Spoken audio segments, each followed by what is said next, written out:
मैंने कहा, मैंने उन्हें दवा दे रखी है, वो देर से उठेंगी। दरअसल में डर रही थी। अली साहब लंबे चौड़े और मजबूत आदमी थे, ये सोच कर मैं वाकई खौफजदा थी। और मैं सिर्फ 18 साल की थी जबकि अली 30 साल के थे, इसलिए मैं बहुत घबराई हुई थी। खैर अली ने मेरी एक न सुनी और मेरे कपड़े उतार दिए और अपने भी उतार लिए। फिर वो मेरे ऊपर आ गए और जैसे ही उन्होंने दबाव डाला मेरा जोरदार चलाने लगी। अली ने मेरा मना दबा लिया और अपना काम जारी रखा। मैं चलाती रही लेकिन उन्होंने एक न सुनी और अपना काम किए बगैर नहीं रखे। मेरी आंखें खुली की खुली रह गई थी। मेरी हालत बहुत खराब हो गई थी। अली मुझे उठने के लिए कह रहे थे लेकिन मुझे होश नहीं था। उन्होंने मेरा हाथ पकड़कर खड़ा किया और मुझे बाथरूम ले गए। मैं बाथरूम से होती हुई आहिस्ता आहिस्ता चलती हुई वापस आई। मुझे होश नहीं था, मैं खुद से जब अली ने देखा कि मेरी हालत वाकई नासाज है तो वो फौरन मुझे अस्पताल ले गए। वहां मेरा इलाज हुआ और 1 घंटे बाद मुझे घर छोड़ गए। जैसे ही मैं घर पहुंचे, मुस्कान पहले ही मौजूद थी। इसने मुझे देखते ही कहा, क्या बात है, तुम्हारी तबीयत खराब है, चल भी नहीं पा रही। मैंने कहा, मुझे अचानक बुखार हो गया था, ये दवाइयां हैं। अली मुझे अस्पताल ले गए थे। अम्मी और मुस्कान मुझे कमरे में ले गए हैं और कहा कि आराम से सो जाऊं। थोड़ी देर बाद अम्मी चाय ले कर आए और कहा कि पी लो। मैंने उठकर चाय पी।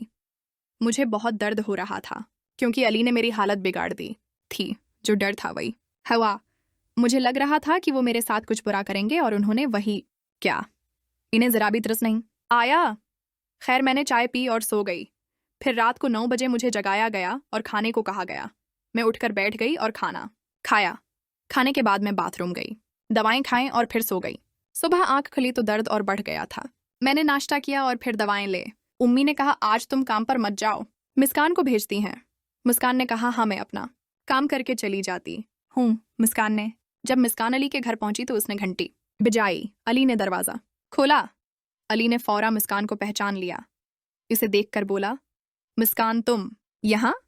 मुस्कान ने कहा, हाँ अली भाई, मेरा आपकी तबीयत खराब है, उसे बुखार है, इसलिए मैं आज उसकी जगह काम करने आ गई। हाँ, अली ने कहा, क्या हुआ अली भाई, आप तो मुझे मुसलसल देख रहे हैं। अली मुस्कुराए और बोला, मुस्कान तुम बहुत खूबसूरत हो, तुम मुझे बहुत पसंद हो। फिर अली आही डफस्टीटे उसे पकड़ लिया और मुस्कान ने कोई मजामत नहीं की। शायद उसके दिल में भी कुछ था। वो काफी देर तक एक दूसरे के करीब रहे। फिर अली ने कहा, तुम मेरब की जगह हमारे यहाँ काम करने आया करो।